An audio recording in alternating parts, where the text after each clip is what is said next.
All right, what's going on, YouTube? It's been a minute since I've made a video, and decided to make one. It's been a while. I'm riding my Aventon Adventure e-bike. It's really great for folks who want to get out and ride a bicycle and not be scared of a hill. That's me. Definitely pedaling and putting in my own power to get this thing to move. So the bike's not doing it all for me. So that's a good thing. But so I was trying to figure out a good video to make, try and help provide people with information about what's going on with DIY Mitch and DIY Mitch's Garage. So, been real busy with real work. It's called, that work-life balance thing, you know what I'm saying? So, I think my phone's going to be bouncing too much for this video, but we'll see how it works out. Yeah, I still have this thing called a JOB, a real job. And so that's one thing that keeps me from doing the video thing. But this is probably going to be a really, really crappy video because of the shaking of my camera here, as well as the wind noise. But nonetheless, we'll see how it turns out. If I feel like it turns out pretty good, then I'll upload it. If I don't, then I won't upload it. So, let's see if I can do some trickery with the camera here. So, zoom in. So apparently the selfie camera on the phone will not, you can't zoom in or zoom out. I didn't know that, just figured that out. Okay, on the iPhone 17 Pro Max there. Oh well. But anyway, so what's been going on in DIY Mitch's life? Health issues have been going on. And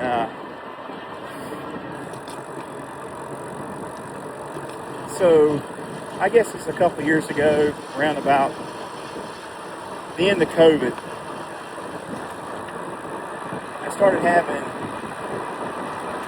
chest pains, shortness of breath, and just other weird symptoms.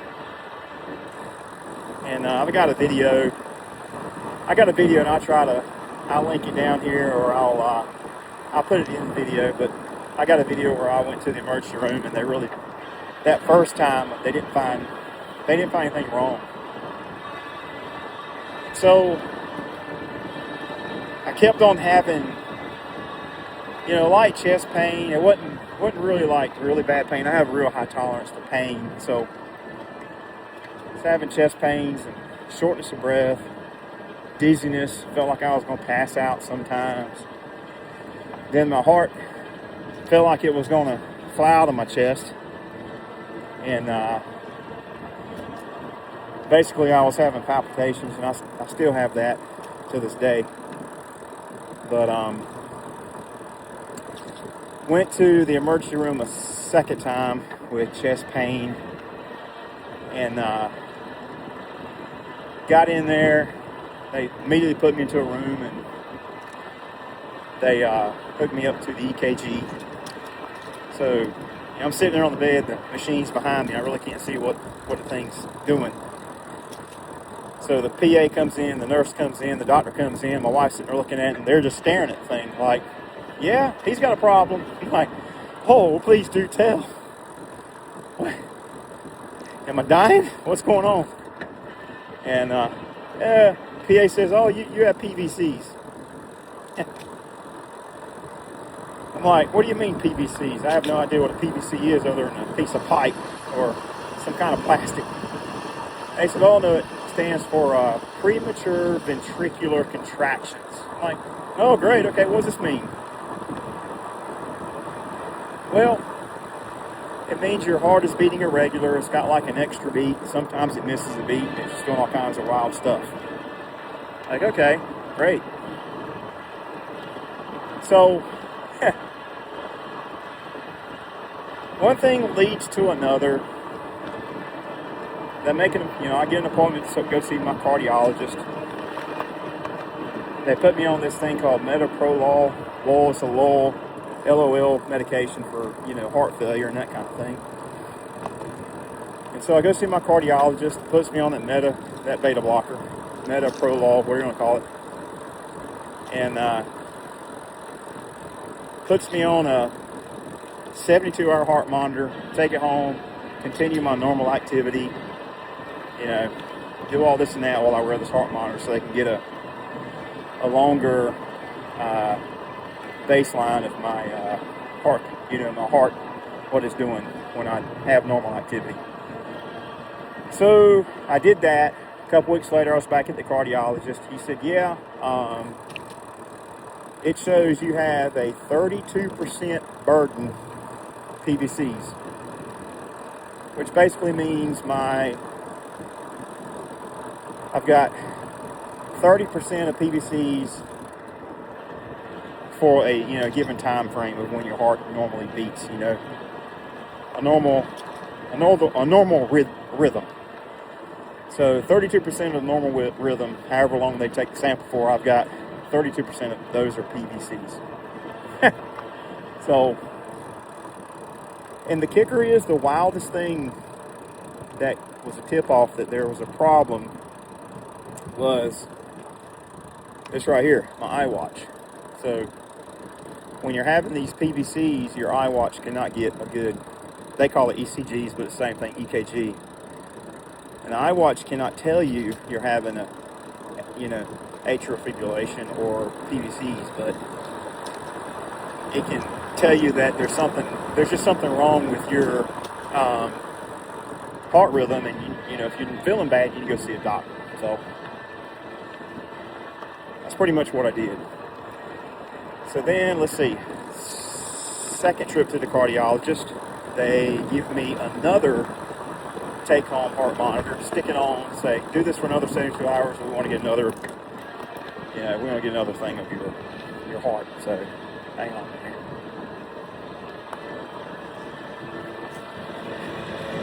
Okay, hold on. Got some more noise. I may need a microphone for this, but we'll see. I may have to make this whole video all over again with another microphone, but we'll see how that works out. Okay. So they get the results back from the other take-home monitor, and again, it consistently shows 30 to 32% burden of premature ventricular contractions. So, okay, I go back into the cardiologist for I think a third time now, and he says, we're going to refer you to an electrophysiologist. Like, great, okay. So I just had my appointment with the electrophysiologist. Awesome doctor. I'm assuming, well, he's a surgeon too. And he explained everything to me. And so he had this one question. He's like, so how long you been experiencing this issue? I said, well, to be honest with you, Doc, it's been right after COVID. He said, okay. He said, did you have any symptoms before, 2021, 2020? I said, no, sir, nothing. And he mentioned that he has seen cases where patients with severe, the more severe cases of the COVID virus have had issues similar to this. And honestly, I don't think he didn't really want to admit it, but I think I think that's what he was trying to say without admitting the fact that COVID was probably the cause of these PVCs. So, I had him explain a little more about it to me. So basically, a PVC happens when there's scar tissue inside your heart. Okay, the lower portion of your heart. I'm like, great. I mean, how does one get, scar tissue inside their heart? And it all came back to the COVID situation. He said, well, if there's scarring in your heart, or if there's inflammation in your heart. I'm like, well, how do you get inflammation in your heart? He says, well, there's a lot of diseases that give you inflammation in your heart. I mean, it could just be, heart disease, could be a virus, could be this, could be that. We really can't pinpoint it to COVID, but based on your description or based on your time frames, he said that would be the most logical, sensible cause of it if you've had no other issues and no other blatant health issues or just anything out of the norm. I said, okay, great. So, well, anyway, if COVID caused it, COVID caused it. If it didn't, I don't know. I don't know what else could have caused it, So, the next thing I have to do is, which I'm glad he's having me do this, and this is going to be within the next few weeks. I'm going to get an MRI of my heart so that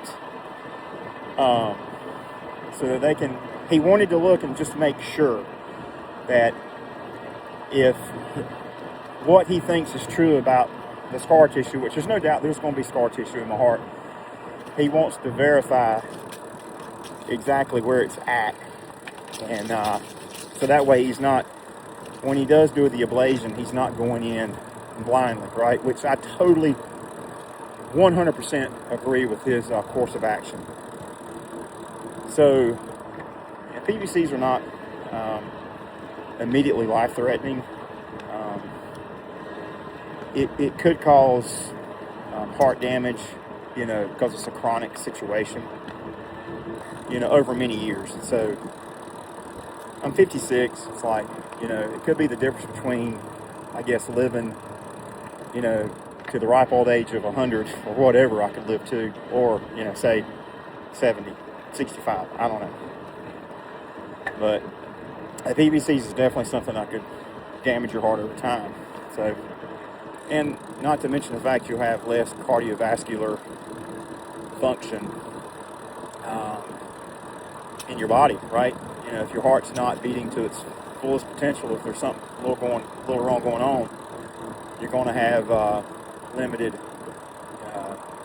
cardiac function, right?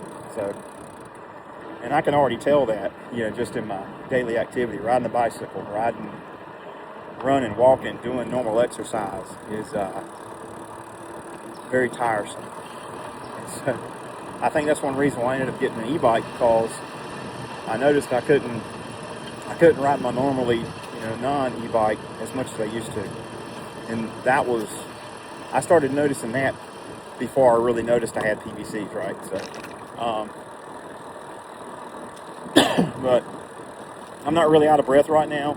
I've got this thing on sport mode, so it's giving me pretty good assist, but I'm still having to put in a lot of my own pedaling to get the bike to move. So, but anyway, that's DIY Mitch's story for the month, I guess, because it's been a minute since I've made a YouTube video. So I just decided to make this one to kind of let you guys know what's going on with DIY Mitch, and that's, just the health issues, having a very busy life outside of YouTube. YouTube is not my thing right now. I hope maybe one day it will become my main deal, where I can focus a little more on YouTube and do stuff I like. So I like making the videos, crazy stuff, but not so much crazy stuff like you do see on YouTube, but just sharing my life experiences with other people. And hate it had to be one of these experiences, but I don't know, maybe it could help someone in the future. If, you know, hey, all I got to say is if you're having any kind of symptoms, you know, like shortness of breath, feel like you're going to pass out, chest pains, tightness in your chest, just things you really can't explain, but you keep on ignoring them. Don't ignore them. Go see a doctor. Go talk to a doctor about it. Go to the ER if you have to. Don't let it become a thing where you don't check it out until it's too late. So I guess that's the only advice I can provide anyone who's watching. And you know, I've done my part. I guess if somebody gets diagnosed with PVCs before it's, you know, well, the alternative. So I hope this video can help whoever I can reach in that situation. But anyway, I'll cut it here, and I'll catch you on the next one. Peace.